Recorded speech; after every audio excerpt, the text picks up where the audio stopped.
Hello and welcome to Tophet Alliance Church. Welcome to our update for the week of January 16th.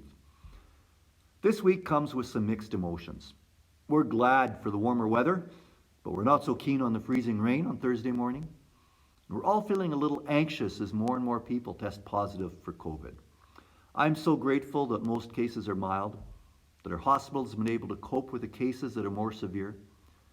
Pray for all who have tested positive.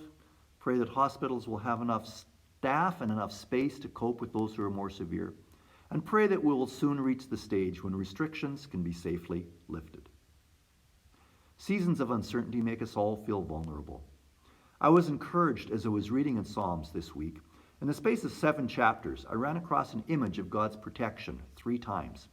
It seemed so appropriate and timely. In Psalm 57, verse 1, we read, "Have mercy on me, my God, have mercy on me, for in you I take refuge.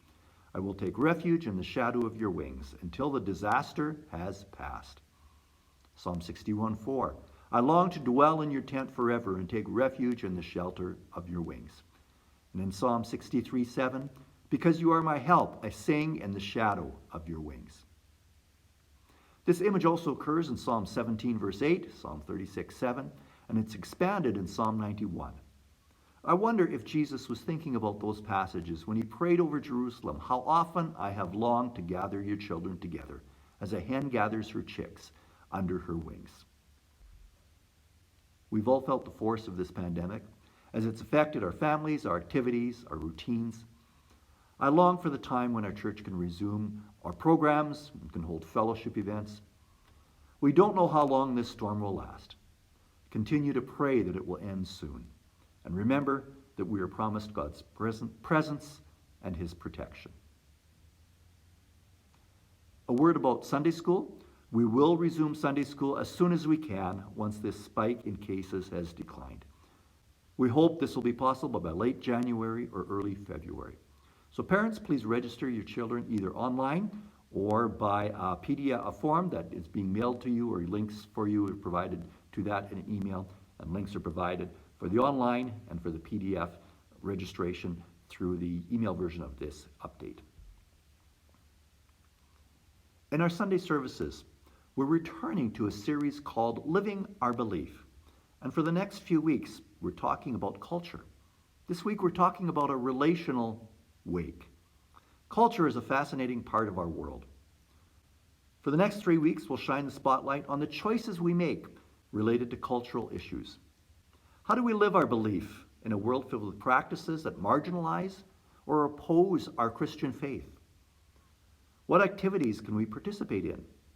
In what ways should we be separate and distinct from the world around us? The church in Corinth asked Paul how to respond to differing opinions and practices surrounding food. We don't have a direct equivalent to the issue they raise, yet we understand the question. How do we make choices in issues where believers have varying opinions and practices?